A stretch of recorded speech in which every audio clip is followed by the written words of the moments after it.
you playing? Hello, and welcome to What the Bleep Are You Playing? A podcast where we play a game, many times bad, and tell you why the bleep we played it.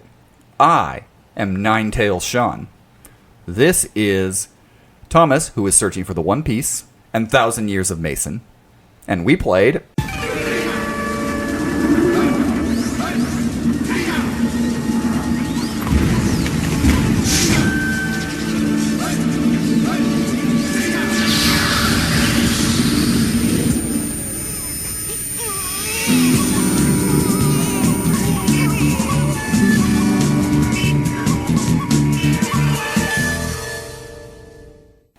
Naruto, Clash of Ninja.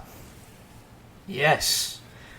We're playing the one anime that I know enough about to hold a conversation, and that Thomas doesn't. So we'll start off right here. Mason, yes. Why, on your last game of this season, did you choose Naruto Clash of Ninja? So, a lot of the early Naruto games hold a really special place in my heart because they were some of the first video games that I saw alongside Sonic Adventure 2 and a couple of other Sonic games. When I would go to daycare, the woman who ran the daycare, her grandson would always bring his video games over, and more often than not, he would bring a lot of different Naruto games. He had... Sounds like kids in the early 2000s, yes. Yes. Clash of Ninja 1 and 2 for the GameCube, and I believe he had Revolution for the Wii. And then I believe Ultimate Ninja Storm was also one. It would have come out by then. And Ninja Destiny was the other one that he had. So that was a lot of my introduction to not only the world of anime, which is still a world that I don't really know much about, but it was also the world of video games. So the Naruto video games are really what I know the most about. I've seen like a couple of episodes of the anime, but the video games is where you get the majority of it. But the video games are where I get the majority of it. Yes, and even then, I've played so many of them. Again, it's still an anime that I can hold a conversation about because one of the ones I played was Rise of a Ninja, and that one goes through, I believe it's the first 80 episodes. So I know, so I still know enough about it to hold a conversation about it, even if I don't know everything or haven't seen every episode. Until a lot of the Ninja Storm games, Naruto, like the anime, really hated to move the plot along. The games really hated to move forward in the plot very often. Yeah, and we see that especially with this game, which shows like what? First 18 episodes. Yeah, the first 18 episodes, and even then, they're not in very great detail. That's the thing I really liked about Rise of a Ninja, is that it actually showed clips from the show. Yep. This is the second game in 4 weeks, I believe. Because Sean picked Pokemon Snap, and now we're on Naruto Clash of Ninja. I know diddly dick about Naruto. Like, I know bits and pieces about it because my cousin and one of my best friends back in Illinois watched the show a lot. But other than that, yeah, I know 3 things, Jack and shit. Thomas knows one thing definitely about this anime, that he fucking hates Sasuke. Or at least you want to, is what you said. I said I want to because I haven't actually watched the show, so I can't say actively, oh, I despise this character, but from literally everything I see of him, I'm like, wow, I hate this prick. Like, again, can't judge, haven't actually watched the show, but from everything I've seen, I'm like, I genuinely hate this character. He's just the most generic, emo, edgy prick boy bitch. And again, I know there's a reason. I know he's got this whole tragic backstory. I don't fucking care. Wow. Your family died. Oh, wah. Suck it up, you baby. The thing about Sasuke as a character, and I'm not the biggest fan of Sasuke. especially being I'm the only one here who has watched the anime. Right. But Well, I've seen it too, but I've only seen like a little bit of it. I have watched all of Naruto and the vast majority of Shippuden, so Any Boruto? I have not yet watched Bort yet. So Bored. I'm not there to good old Bort. Yeah, the Legend of Board. But Bort. the thing about Sasuke that at least gives him some interesting parts of the character is that when you find out that everything in his life has been to manipulate him, that every bad thing that had happened is trying to push him into this edgy bad boy. That's what the bad guys want? As well as some of the kind of good guys. It's a weird story. My affinity for Naruto really goes up through the pain arc of Shippuden. After that, I kind of feel like the show takes a little bit of a hit. It's got some really cool anime-ass battles and some really cool stuff, but the overarching story after the pain arc takes a dip because they're like, the pain arc ends with them being like, Naruto basically being like, I promise, I'm going to stop all war. I'm going to stop us being basically. The ninjas are child soldiers. That's what they really are in this. You know, you're grown up in this way. I'm going to change everything. I'm going to submit everything. 10 episodes later, hey, we're in the 5th Great Ninja War now. Great job. So Naruto attempts to do Superman 4: The Quest for Peace and Fix. A little bit is the element of it, but What a pull. But that's all quite a bit later in the anime. This game, Clash of Ninja, as we said, takes place really only over the first, I guess, villainous arc.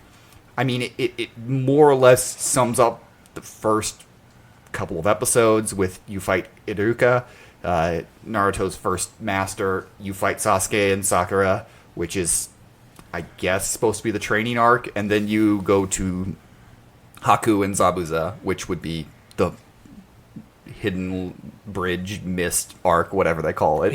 Yeah. You know that. The Hidden Bridge Mist Arc, aka we need to pass over the bridge, but it's too fucking, I can't see shit. Can't even see my hand in front of me. So, like, they cover. Okay, and I want to know why the decision was 18 episodes. Because, like, if you don't want to do a ton of Naruto, that's fine.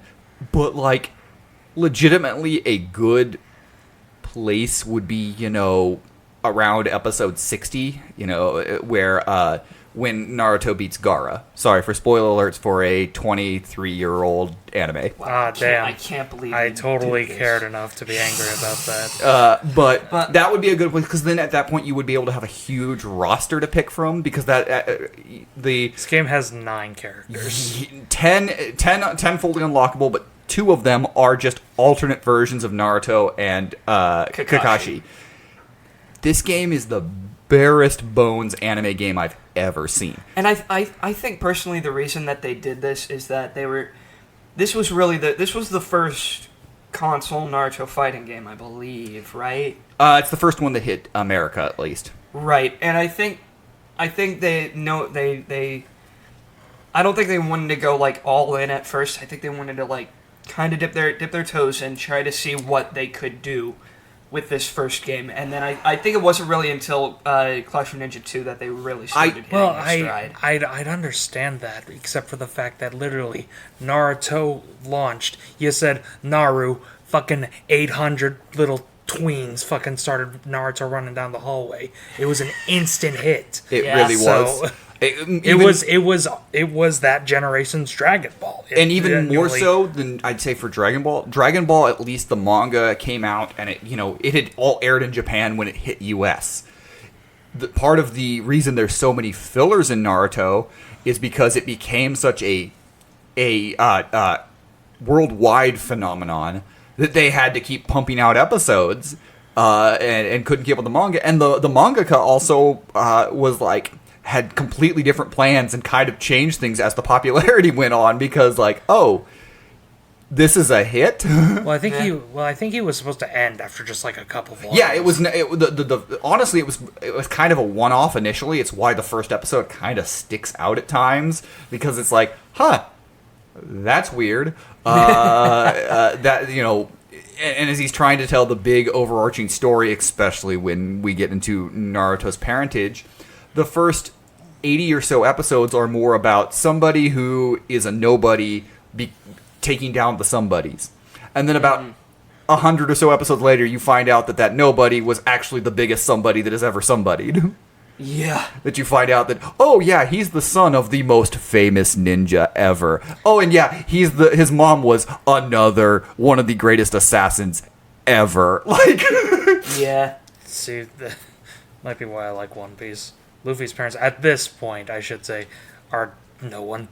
And we get who's actually like a descendant of Goldie Roger, the greatest pirate of all time. It's Luffy's brother, admittedly, but spoilers, Luffy's brother don't make it that long. So, and I think that's a thing for Naruto, and we can get back to the game here in a second on this, but that's just a thing for Naruto where, because when you are writing such a long series, and it is so popular and you are expected in certain things, that when the retcons start to happen, and retcons no matter what, in every single long-running series is going to have a retcon or two. Every single long-running thing. There's never going to be, because it just, no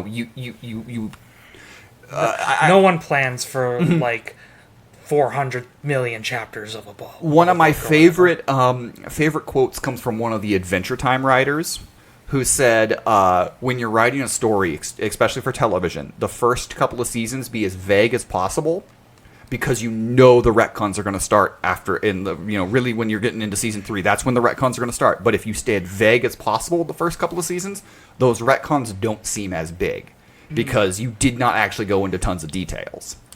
Yeah. Hold your details off. This show doesn't. But I think, as far as this game goes, with where the story mode is,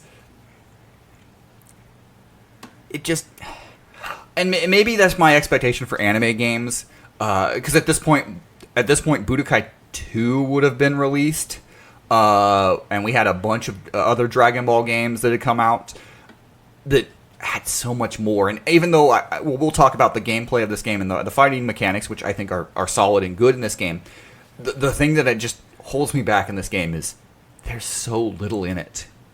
The roster is small. The story mode, I beat it a couple of times over and over again trying to unlock something, which then didn't save because I'm awesome. But each time took me between 15 and 20 minutes. Thomas played it, and I watched Thomas beat the story mode, and it took him maybe 15 minutes. It was like 13 to 15 minutes. To be fair, it's 6 fights. To be fair, I was skipping the cutscenes. Yeah, it's 6 fights. It's not long, and then the arcade is 8 fights. So like, there's not a lengthy, which is what anime games kind of are known for, is their lengthy, or especially anime fighting, is their lengthier story modes. It's actually a game that we played recently this year, Super Dragon Ball Z, was kind of maligned a bit by people because it didn't have a story mode. Yeah, but in a similar case to Super Dragon Ball Z, even though this doesn't have as much content as Budokai, it plays better in my opinion. Yes. I will say I'm not the Naruto guy, very obviously. I don't know a lot, but again, I don't think they should have done this for the first game, and I don't know if they do this later on. But why not just make an original story? Yeah, well, the studio actually later does do one of the only original story Narutos, which is Dragon Blade Chronicles for the Wii. That game... Is it not good? It's not good. So it's a Wii fighting game. It's not even a Wii. It's a Wii action game. Oh. Action platformer with Wii controls. Oh, okay.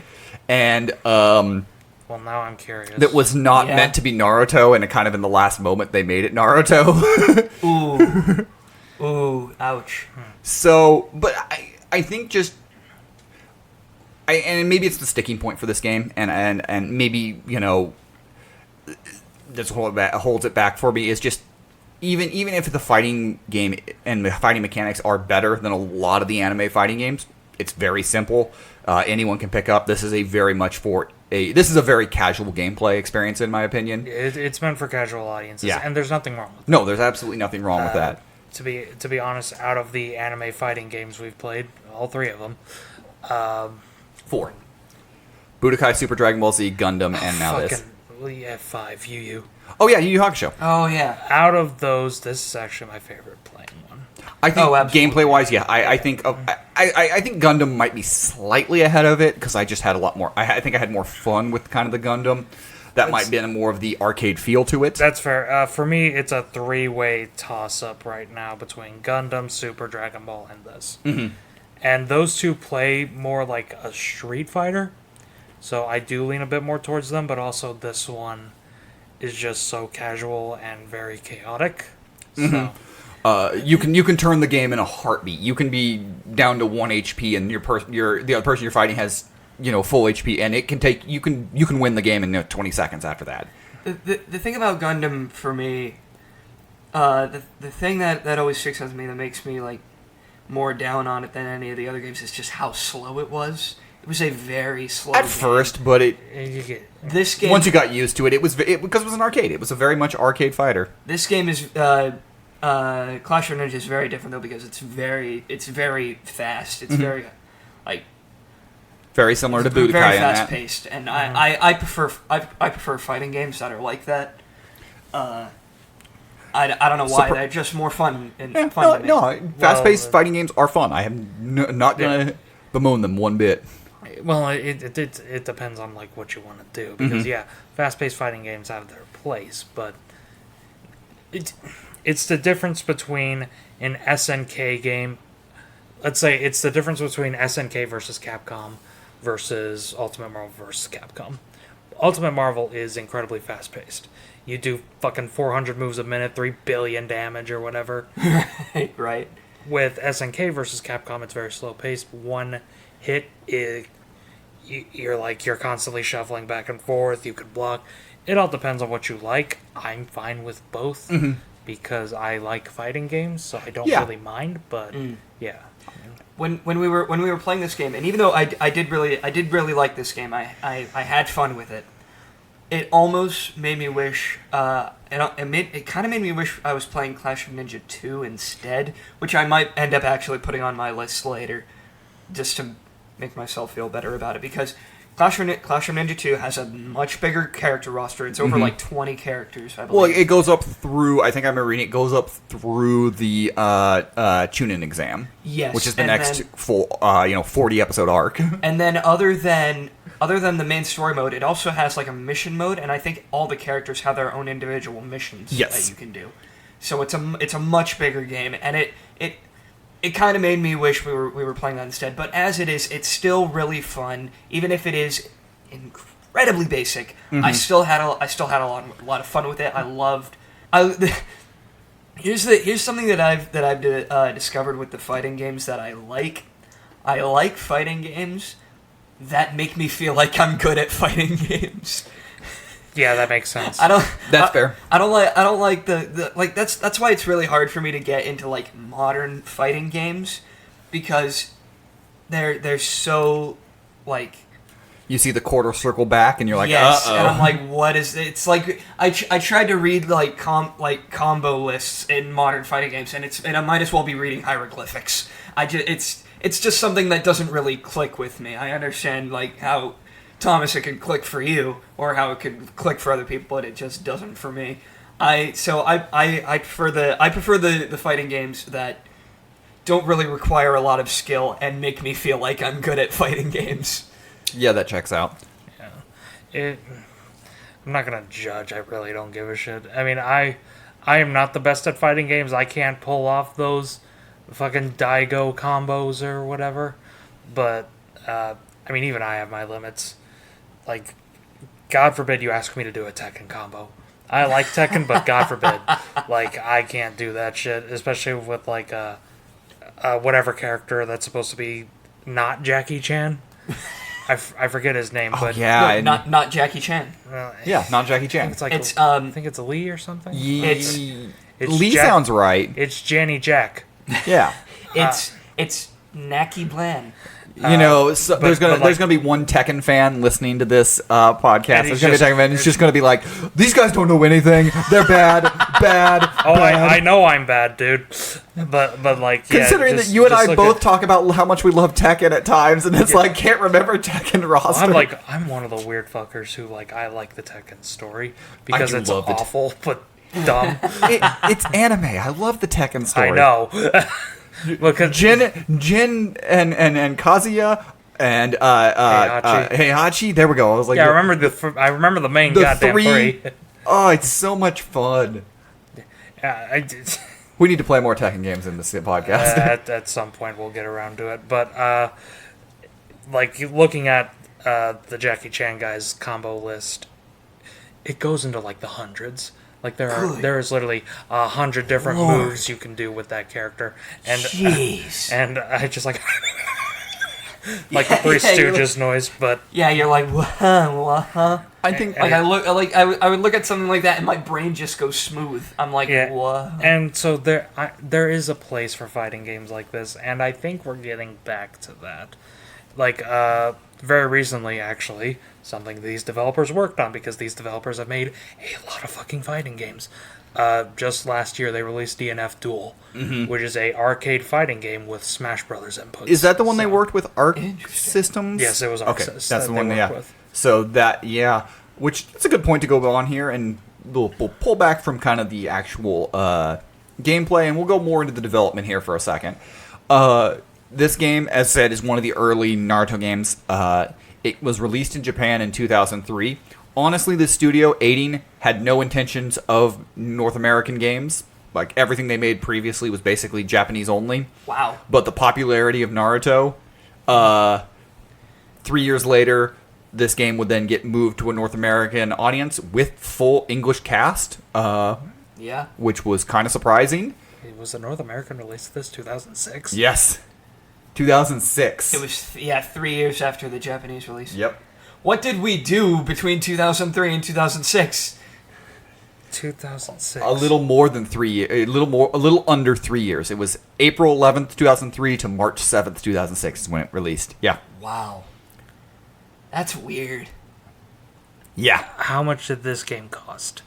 I don't I know, need to but I ask. would imagine it was a cheaper game. I would imagine it was in the $40 to $49 range at that point, would be my guess. Okay. It's okay. And the Studio 18 that developed it, as I said, they've made a ton of fighting games. They've made a ton of licensed fighting games. They made the Kamen Rider games. They've done... How many anime-based ones? Quite a few. They've done Naruto. I think they've got 8 Naruto games, maybe 9. They've done. They did the Full Metal Alchemist fighting game. The one that's only in Japan that I want to play. You just break your PS2. Get one of those. Just get one of those region-free ones. The, that totally won't Look, break wait, your bank. All right, listen. They did Bleach games. Hold on. Okay. Anyone who's listening right now and has got some money they'd like to throw away, buy Sean a ticket to Japan. A round-trip ticket to Japan so that he can go and play this one game and then come back. Anyways, keep going. But they made Bleach games. They made a Zoids game. They made a bunch of anime-based games. Yeah, they also it's- recently have done more of kind of like the, as I said, they worked with Arxis on DNF Duel. Duel, and they did the port of Pikmin 3 over to the Switch. Yeah, yeah. It's not anime, but they have made so many goddamn Kamen Rider games. So many. Which is like it's tokusatsu, so it's live action anime basically. So, and those are mine. When Sean has his Full Metal Alchemist game, I see all the Kamen Rider games, and I'm like, well, why? Can we just have one, please? The Naruto games were the Clash of Ninjas. They did both, all the Clash of Ninjas, and then the Revolution ones on the Wii. Oh yeah, yeah. They made six Clash of Ninja games, and then they would do Dragon Blade Chronicles on the Wii. Yeah. So again, they made a lot of anime games. This game did get kind of criticized at times for its simplicity, its lack of unlockables, its lack of stuff. And which is the main problem with the Which game. is the main problem of the game, because, as I said, Again, this game is fun. It is fun to play. It is very enjoyable. It's a fun sit down and shoot the shit with your friends kind of game. yes. But sweet Mary Mother of Joseph, this is there is not a lot to It is the most. It is possibly the most basic of fighting games that I think we've played on this. We tend to either play the really bad ones or the ones that are a little more complex or big rosters. Street Fighter, Cross Tekken, that roster's Right. huge. That roster is just Or massive. even though we didn't play a lot of the Gundam roster is huge, we just didn't unlock all of Just them. didn't unlock it because that game takes for fucking ever to unlock Which- everything. You know, that maybe that's the difference between the two games is like that game it's like, yeah, they have tons of unlockables, but it takes a lot to unlock, and this game has no unlockables. Yeah. Well, on the bright side, doesn't take long. Doesn't yeah. take long. No. So I would love to I think I would love to play Clash of Ninja 2 because I think with a bigger roster, maybe a few more unlockables, more reason to keep playing. And I think that's the thing, game like Budokai, which, yeah, is considerably a much worse fighting engine. A uglier game, albeit, 4 years earlier, developed for the PS2. Right. It's a much uglier game, but I can sit down and keep playing and going back because there's so much stuff to do in that game. There's so many modes. There's extra story stuff that you can play from different perspectives. The roster isn't big, but it's got 10 more fighters than this game. Yeah. Very similar to Budokai, this game, the fighting systems are simple, and the characters don't have that much differentiation between them. Yeah, So one of my favorite things about Clash of Ninja 2 is that I just looked up this character's name. I already forgot it. The guy with the dog. Kiba? Kiba. Kiba. Yeah, you can play as Kiba, and he has the dog with him. What's Akamaru? Is that the dog's Akamaru. name? Yeah, he has Akamaru with him, and then you can also play as Akamaru by himself. You can fight as this little fucking dog. And then you also have the guy with the puppet. Yeah, the Sand Ninja. Why am I blanking on his name? Not. Is he the same? Yeah. Oh, he is? Okay. He's the one with the puppets. There's one of the Sand Ninjas. Yeah, you can play as him with the puppet, and then you can play as the puppet by itself, and he's in the back controlling it. That's actually pretty fun. It's really The fun. thing about Naruto and what the Ninja Storm games get is because there's so many weird and different powers, you can utilize and create lots of cool matchups. Mm-hmm. This game doesn't really have the powers. Like, everyone has special moves, but they're just there, I think they're pretty cool. They're cool. I think they're cool, but they don't really. It doesn't matter which character you're playing, or which style. They're all kind of in the same vein, is what I'm saying. that's- Rock Lee suplexes you from the heavens. It's alright. And the game. We've talked about how simple the fighting system is. You get your supers really quickly. You Yeah. do. But the thing about the super, at least what I found, is that they're very easy to miss, and if you're playing as the other person, they're very easy to dodge. Yeah, and they're fairly easy to counter, which is good because that part of it. I'm not going to say this game is balanced in terms of fighting, but it's more balanced than Budokai. I'll definitely give it that. And we didn't play a whole lot of the Yu Yu Hakusho 2-player mode because the 1-player mode is hard I as. still have nightmares. But that's where that game actually, when the 2-player mode is actually pretty well balanced. It's the 1-player mode when they do the cheaty stuff to make it hard, Yeah. which this game never does. This game's easy. The 1-player mode is the easiest thing. The arcade mode is easy. I didn't take a loss in the story mode, and if I had played arcade mode, I'm not going to toot my own horn, but I'm pretty sure I would have taken it maybe a couple. Yeah. I mean, I didn't lose a single fight in the arcade mode, so you would have had Yeah, like it was not. It's not hard. breeze for you. I think the best thing to take away from this game, it's pretty. It's a nice looking game. great It's looking very pretty. It looks like the anime just straight ripped off into the game. Yes. The cell shaded look on the GameCube is gorgeous. The arenas are fine. Like there's nothing different. Like there's no differentiation between them. They're cool to look at. There's cool backgrounds, but literally it doesn't matter where you're playing. It's nothing like spectacular about Mm-hmm. it, but it is cool looking enough that I'm like, yeah, I dig Absolutely. It is. I think it's not the best anime arenas. You'll get that later in the later Budokais and the later Naruto games as well. They'll have a lot better, like cooler arenas. But again, it's not kind of the blandness that Budokai 1's arenas or even Yu Yu Hakusho's arenas were just kind of there. Well, with Yu Yu Hakusho, Between the late 90s and to this point, 2003, we at least kind of, the anime games started to be getting at least cool-looking arenas, even if they didn't have any effect on the game. Yeah. The main thing with Yu Yu Hakusho was that you could like blow up the backgrounds or whatever, which was neat. But overall, these environments look prettier. They are more. You're more likely to stop and look at the background and see, hey, there's something cool going on back there. Yeah, and there's things in every level. There's something going on, and whether it's the giant snake slithering in the background in the forest, whether it's people eating ramen. There's also one level where Konohamaru, a little kid, will pop up behind the rocks and say hi a couple of times. It was cute, but overall it's. The game is basic, and I don't mean that in like an insult way. It is the most basic game out there. This will be like an 11 out of 10 game if you can pull a Mortal Kombat X and just grab the kid and yeet him at your opponent. I think it's a really really fun game, even if it is really basic. Though I had a really great time with it because it's a fighting game that I don't suck at, and really I feel like any fighting game that I don't absolutely suck at, I have a great time with. That's fair. It's a good fighting engine. It's fun. It's very, very basic, but it's enjoyable. Just for the love of God, put some meat on your bones. Here, think about it this way. Don't think about it as Naruto Clash of Ninja. Think about it as like a proof of concept for Clash of Ninja 2, which we will play eventually. Which is kind of the thing is like you can build on it, which is whenever we get and play either Budokai 2 or 3, you see the evolution of that system when they perfected it, specifically Budokai 3, and perfect it. So that is something with the Clash of Ninja games that, I have no familiarity with that franchise. So, like, this is the first time playing Clash of Ninja. That it would be interesting to see where they take this fighting mechanics and how they build on it and grow it in the future. So, kind of going back to the special attacks, one of my favorite things about this game, and Clash of Ninja 2 does it as well.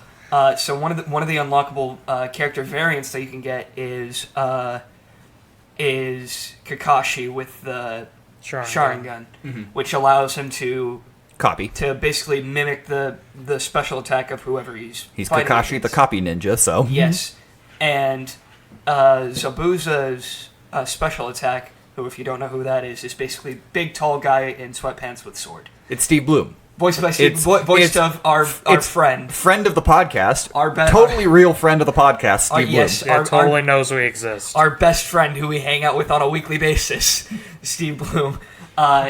His special in my dreams. His special attack is basically he puts like mist over the whole arena, and then it's just like a bunch of really quick sword slashes. And the way that Kakashi does it when you're fighting against him is the mist goes over, and instead of a sword, because he doesn't have one, he uses the lightning that he has to slash through. He used Chidori. Yes, he uses Chidori. And it something of the Thousand Screams, I think, is what the title's called. That's amazing. Because it sounds like it's a bug. It sounds like bugs scream. Like it's something. I don't remember the exact title of it. I'm sorry. You can take my weeb card. I don't remember the name. What Chidori have to look means. That up. Yeah. But yeah, he uses that as like sword flashes, and it looks so badass. That is something that, as a Naruto fan, because this game only covers the first 18 episodes, it leaves me longing a little bit more for things when you show things that are in later episodes, like Kakashi's attack, Chidori. We don't see that till he is teaching it to Sasuke in the anime. We don't see, Rock Lee isn't even in the first 18 episodes, but, The literal English is 1,000 birds. Okay, that's what it is. It's That's interesting. Anyone in Naruto just have a gun? No. Actually, there is a character. There's a original character in Clash of Ninja Revolution 2. I can't remember his name, even though I looked him up earlier. He has a giant cannon on his back that he attaches to his arm. Okay. That's why Thomas brings up a gun, and so this is going to be my fun tangent here. That's why the funniest arc in all of Dragon Ball is when Gohan is going to high school, and he's trying to be a superhero on the side to save the world, and he stops robberies, and people will shoot him directly in the face, and he'll be like, "Good God!" and he'll be like, "Okay." It's like neat. Neat. There's an episode where he's having to play. It's PE, and they're playing baseball, and this one guy's like doesn't like him, and he's like, I'm gonna throw a fastball right at his face, and he'll have to duck out of the way, and he'll look wimpy, all that. And Gohan's like, I can't swing the bat. If I hit it, it'll go into like outer space. He's like, I can't do the things. All right, I'm just gonna stand here and take 3 strikes. Then I'm gonna go back, and the ball just like hits him directly in the middle of the face. He doesn't flinch. He goes, does that mean I get to go to first? And everyone's like, you just took it off the face. Anyway, the Gohan high school arc should have been longer. It's awesome. Anyways, the anime that we were talking about that I can talk about. For what I can. I love that for this whole episode, for the beginning of this episode, I was like, finally, an anime game that I can actually talk about because I know what it is. And then you two fuckers keep bringing up other anime that I don't know anything about. Because I don't like Naruto. Fair enough. And I think if this was a Naruto game that covered more of the anime, I'd talk more about the anime, but it doesn't cover much. So what you're saying is we need to find a 360 so that we can play Rise of a Ninja. Yeah, and $170 fucking dollars. Please listen to this podcast. Or share this podcast with all your friends. 5 stars. Thank you. Yeah, here's Naruto take from someone who knows nothing about Naruto. I think one of the reasons I was never interested is because everybody was watching Shippuden when I started getting into anime, and I like the original designs more. Actually, I actually agree with you. I like when they look. I mean, they're like 12 in this, I'm guessing. Yes, because I think because the time jump between Naruto and Shippuden is, I believe, 3 years, so I think they go from 12 to 15, I believe. See, 15? Yes. They look fucking 20. Welcome to anime. Yeah. I mean, I guess Luffy's 15 for the entire first half of One Piece. How long have you been 12? A long time. I can't remember. What year is it? 1990? Oh, yeah, that long. But I believe canonically they are 15. I believe in Shippuden. It might be 13 to 16, but it's around that age. Okay. Yeah, I just... It's going to sound weird, but I just don't like their designs as much in Shippuden.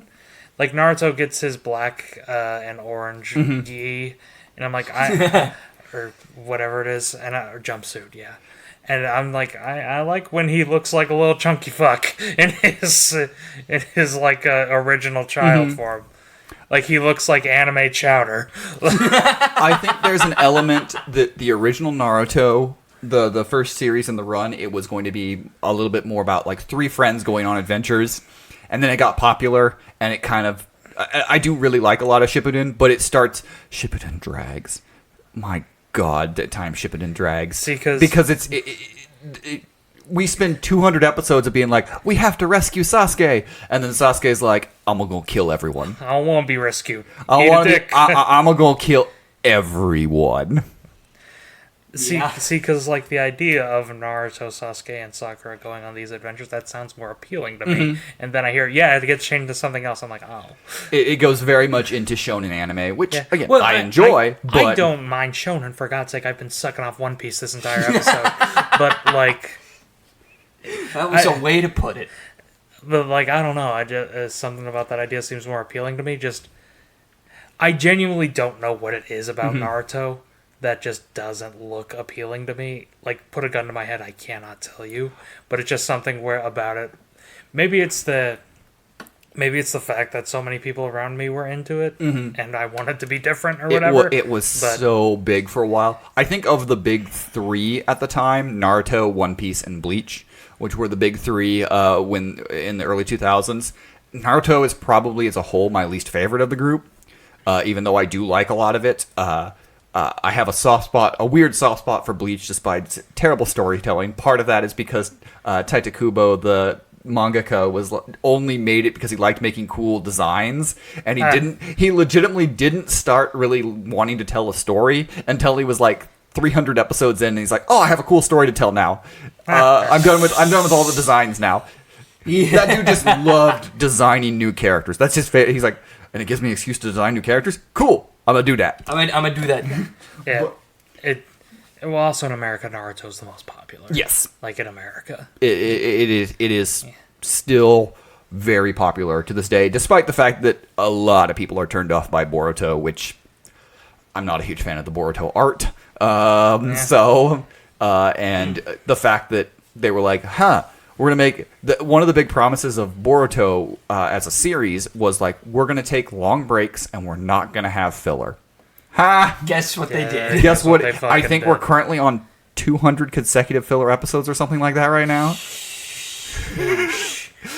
Eventually, it's just like, tell a story, please. It dwarfs OG Naruto and even Shippuden. And obviously, like, One Piece has a ton of filler, but it has 1,000 episodes, so of course it's going to have filler. One Piece is also, it's in the thing where it is at this point, it's just barely behind the manga.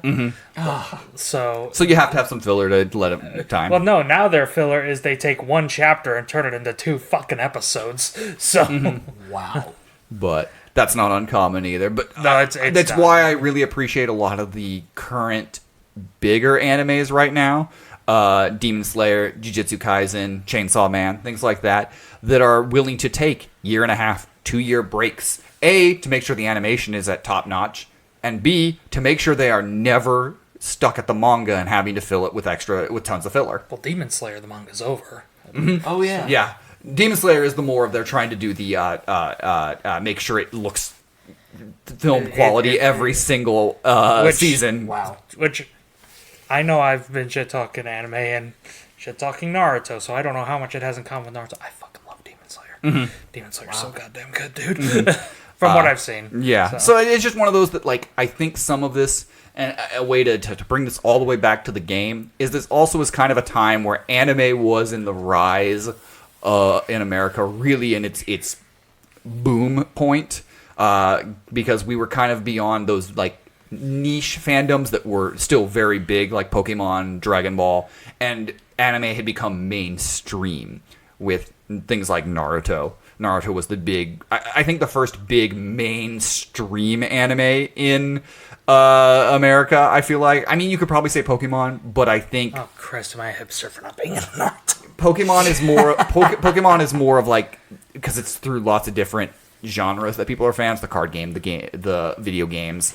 The anime is more niche, whereas the Naruto is just the anime, and you play the other stuff if you're a fan of the anime. Right. So, and I think this game, trying to capitalize on that, does a lot of good things for fans, but in the end, I think it leaves fans waiting and wanting more than even casual players for this game. Which is probably where Clash of Ninja 2 and 3 or whatever comes in. Yeah.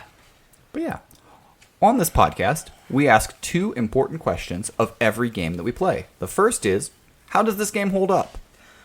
Really, really well, considering I think it's probably the best looking fighting game that we've played. And that's even, if not, it's at least tied with Street Fighter Cross Tekken. But the thing about Street Fighter Cross Tekken, to me at least, is that it kind of just looked like every other fighting game. Kind of. Like well, okay, hold on. Let me rephrase that. Let me say that differently. It didn't. I don't know. Okay, scratch what I said about that. No, that's not true. I didn't mean We that. glared at Mason enough, and Mason changed their opinion. I didn't mean that. What I meant was Street Fighter Cross Tekken looked more like a fighting game, whereas this looked more like the anime. So, And it's so what you're getting at is Street Fighter Cross Tekken just looked like Street Fighter 4, basically. Yes. Whereas this has it feels more like the anime's art style, which I really like, and it's so distinct. And Okay. yeah, I do think, graphically this game holds up really well. And because the fighting engine is so simple, it's going to hold up fine. There's not going to be things that are going to hold over on it. Something also, mentioned in the gameplay, but also for it here, is that being developed on the GameCube, you kind of have to make a more simple fighting games, usually for that controller. Yeah. So yeah. that is something that you may have seen differently on other systems, but the GameCube, they made it a lot more simple, and because of kind of the A and B combos are also with the directional inputs are very Smash Bros-esque. Yes. But in a fighting game area. So again, it all holds up just fine. I guess maybe my hold up on saying like it holds up exceptionally is like I don't know if I really would play this game that much if I weren't doing it for the podcast. That's just the it genuinely feels like if I was a fan of Naruto, I'd probably be more into this. Mm-hmm. And I hate saying that because I'm like, I should judge the game on its own merits, but it's really a basic fighting game with a Naruto sheen over it, and that's great if you're into it. Mm-hmm. But I mean, that's the thing with a lot of anime fighting games is if you're a fan of the franchise, those games are going to be held up more. Like I hold up Budokai more than either of you two, especially Mason. Even though I don't think Budokai is a great game, I hold it up more because it's attachment to something I love. So there's going to be that to it with a lot of the fighting games, especially of the early 2000s. And so I think there is something to that. It holds up fine for me. I think we're kind of, I think Thomas and I are a little more aligned, even though one of us is a Naruto fan and one of us isn't. Right. One of us knows what a Naruto is, and the other one's like, what, that fucking cat thing? I think that's the first time I've ever been like glared into submission on an opinion. And if I may defend myself, I wasn't. That was me thinking out loud and trying to justify why I like this game, like the way this game looks more than that game. I don't actually agree with what I said earlier. Fair enough. It came out of your mouth and you're just, oh shit. It came out and I was like, no, that's wrong. The second question we ask of every game we play on this podcast: would you like to see a remake or a reimagining in a modern setting of this game? Of this game, probably not. Just because it is so, condensed into like so few episodes, I don't think there's really any. It's not really worth it. However, I do think that I would like because the games nowadays that are coming out, they're all Boruto games because that's the current series. Well, the next one that's coming out is they're releasing a new Ninja Store game that is basically Naruto 2 Bort. It's everything. Oh, really? Naruto Boruto. Yeah, it is basically all of it. It at least from my understanding, Maybe I'll play that damn game and I'll actually know what the fuck everyone's it going on is about. it is everything from what I understand. And I think I would much rather play. Basically, what I'm saying is I would much rather play like a modern game that called back to the OG Naruto franchises because that's where I'm most at home. It'd be like asking me what I want the next Ben 10 game to be, and I would say, oh no, I want it to be more like the original show because that's what I grew up on, and that's the one that I'm closest to. And if it came out and it was more like the latest show, I wouldn't be into it as much. That's fair. But yeah, that's. Do you want to see a remake, Thomas? Yes, let's ask the non-Naruto fan if they want a remake of this Naruto game. So I'm not gonna say I want a full ground up reboot. I don't really think any of us want that. No. I think there's a place for more simple fighting games. Like I said, this developer is still making those, and I think that's good. Mm-hmm. To be honest, I say this with a lot of episodes. It's just a cheat. Clash of Ninja 1, 2, 3. Just put them in a collection. Put them out. Honestly, there. put all of the Clash of Ninjas, all 6 of them, on a collection. Put the Revolutions too. 6. Yeah. Yeah. Aren't they just remakes? The Revolutions are kind of remakes of reworks of them, but still, there is some differentiation. That's fair. Yeah, maybe. Okay, here's my thing: 1, 2, and 3. Put them on a collection. Have a little option. Like, do you want the regular version, the classic, or the Revolution version? Kind of have that little toggle. Okay. And I think do that. Sell it for a chunk of change. I think $35-$40 probably. Yeah, I think that's what I would do if I were in charge, because there is, not a lot of people like Boruto. It's like Bart Simpson Naruto, all right. It's just don't have a ninja, man. Don't have a cow, man, and then he kicks you into the sun. But yeah, eat my shuriken. Yeah, just that. That's what I would do, is do a little collection, because there are people who don't like Boruto and would like to call back to that original series. So yeah, I think like me. I think I like Thomas. I think I would drop these on any of the stores. I guess GameCube, drop them on the Switch. You know, you can buy it for $9 type of thing like that. Play it type of thing, like just the game on it. Do something like that. I'd be cool with it. I don't really need any of these on remake or remastering, and there are just so many Naruto games to choose from. Maybe because of the simplicity of this, I could see why someone would choose it. But for me, I'm going to go probably to the Ninja Storms, and I know I'm getting a new Ninja Storm game, so I really don't need a remake or a remastering. But again, if this game is something important to you, or you enjoyed it as a kid or a fan, I don't want to diminish that. This game does have a lot to offer. It just really, to borrow something from Mason, a lot of times, it just necessarily wasn't my game for me, and I would rather play like the Ninja Storm franchise than I would go back to Clash of Ninja. Yeah, I would, not. But yeah, what do you guys think? Are you one of those who grew up on Clash of Ninja, maybe played it when you were younger, a la Mason? Well, let us know. Send us an email, bleepyouplaying@gmail.com. That's bleepyouplaying@gmail.com. Let us know what your favorite Naruto game or anime-based game is. If you know nothing about Naruto like me, say, I'm with Thomas.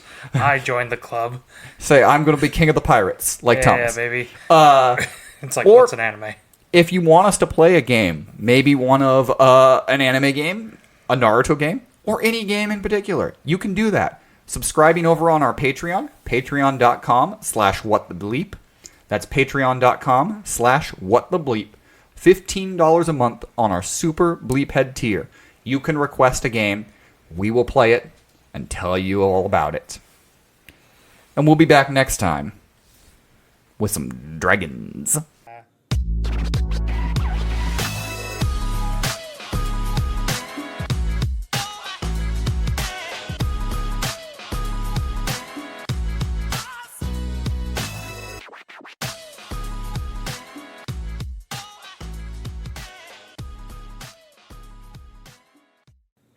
I liked it.